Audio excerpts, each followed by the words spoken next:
We finally got a 2-day sell-off in the stock market. The Nasdaq was down 1% today and 1% yesterday, making this a 2% sell-off from its all-time high. But even though there was just a 2% sell-off, some of you got slammed in stocks that were way crazy overvalued. And these stocks I called in my last several videos, which I absolutely cashed out on from my puts. All of my puts hit their strike prices from my last 5 videos. So in this video, we're going to discuss why is it important for you to have hedge trades in your portfolio. And we're going to discuss why today, January 30th, was a huge option expiration date, and why did that cause a sell-off in my opinion. And was today a good day to buy some stocks, because some stocks got absolutely slammed, and some of them made a bottom in my opinion. So was it a good day? Did I buy? And what did I buy? So we will talk about all these things in about a 10-minute video. And as always, nothing on this channel is financial advice. I'm just showing you my trades.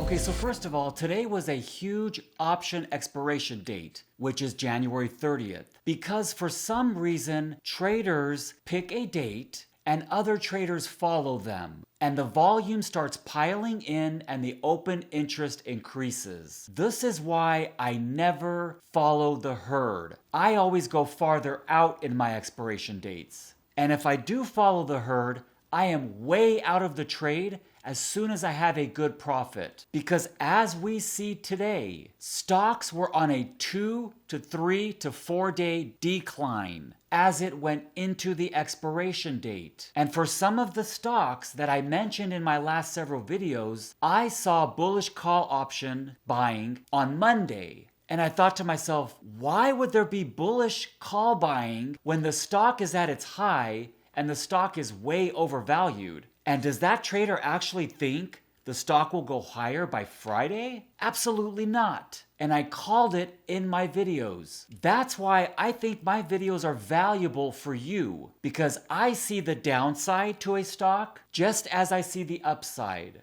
And this is valuable for you so you don't get stuck at the top. And now that we have this 2% Nasdaq sell-off, this is why hedges are important. It's important to have a certain amount of money that is going to make money if a stock goes down, or if several stocks go down. In my particular case, I just placed about 7 hedges over the last 2 weeks, and all of them were profitable. All of them hit their strike price. So I either made 10% on a trade or 40% on a trade. Collectively, I made about 30%. So as the market came down, I now have cash to buy if something is at its bottom. And that's exactly what I did today. So I cashed out on all of my puts except one.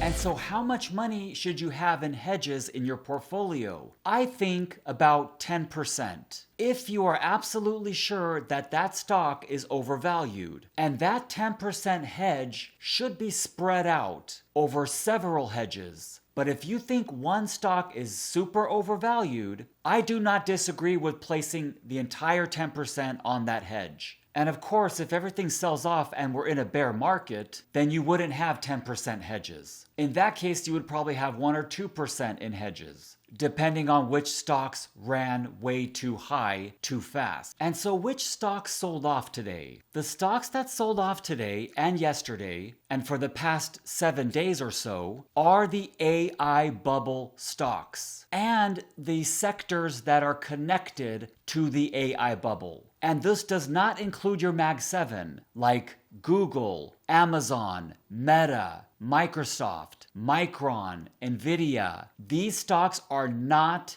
in an AI bubble, but many other stocks connected to them are in a bubble. And these are the stocks that I've been talking about for the past month. That's why you should subscribe to my channel and hit the notification button so you don't buy a stock at its high. And the reason these Mag 7 stocks that I mentioned are not in a bubble is because they have 20% revenue growth year over year, and this is at least 20%. So therefore, they have positive earnings per share that are growing, net income that is growing, and operating costs that are staying stable. That's why none of these stocks sold off. The only reason why Microsoft sold off is because they spent a lot on AI and investors haven't seen the return yet. But they will, just like they saw the return from Meta. So the stocks that are in an AI bubble are the AI data centers, some AI semiconductors, some AI software companies, the rare earth stocks that are connected to the AI trade, the metals and mining stocks that are connected to the AI trade, the space stocks like ASTS Space Mobile that is connected to the AI trade. So these are the stocks that sold off because some of them have no revenue or small revenue compared to their market cap. And some of these companies I don't think are going to make it. I don't think some of the metals and mining companies will make it. There's only going to be a few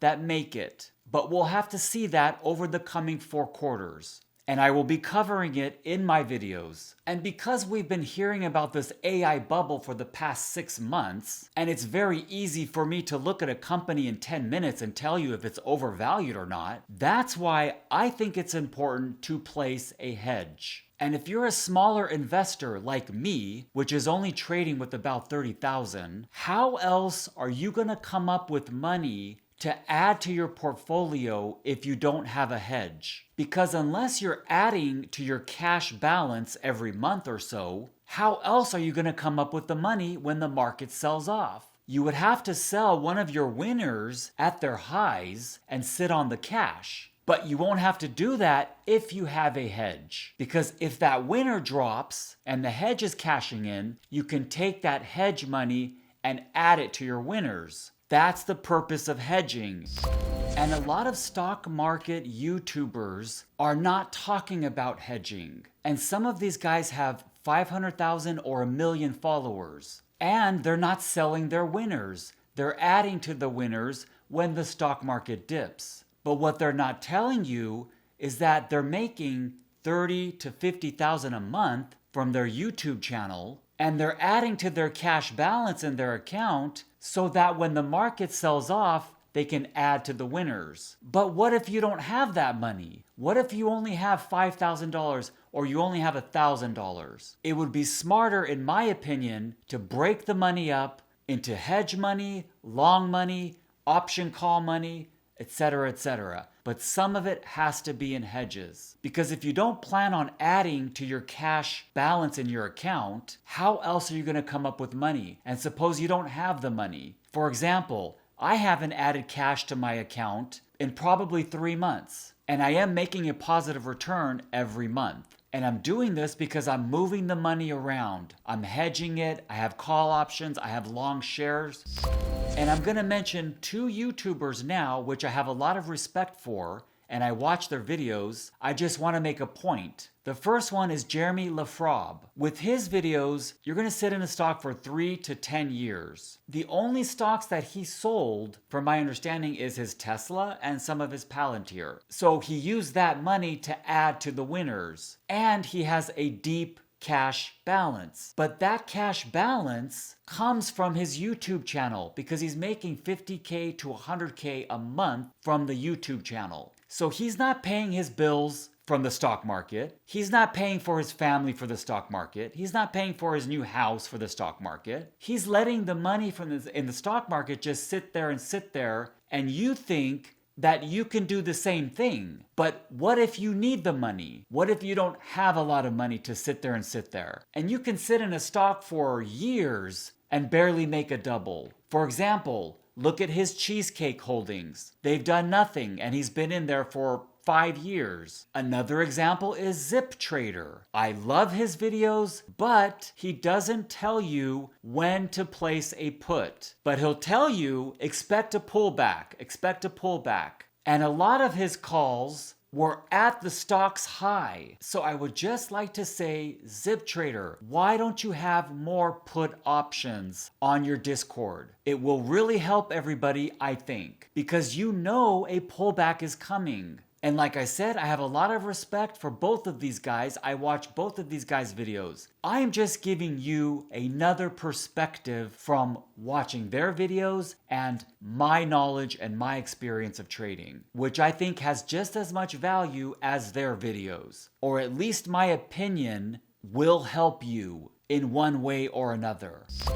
And the last thing I would like to say is, so what did I do today with all of these stocks that sold off? Well, you're gonna have to watch Sunday night's video to find out, because I went crazy buying today from all the money that I made from my hedges. So make sure you tune in to Sunday night's video and what I expect from Palantir's earnings, Amazon's earnings, and AMD's earnings. And that video will set up the entire week with put option hedges, call options, and share buying. So do not miss Sunday night's video. And do not miss every Sunday night's video, because that will set up the week, just like last Sunday night set up all of these puts that I called and that were accurate. Thank you for watching, and see you Sunday night.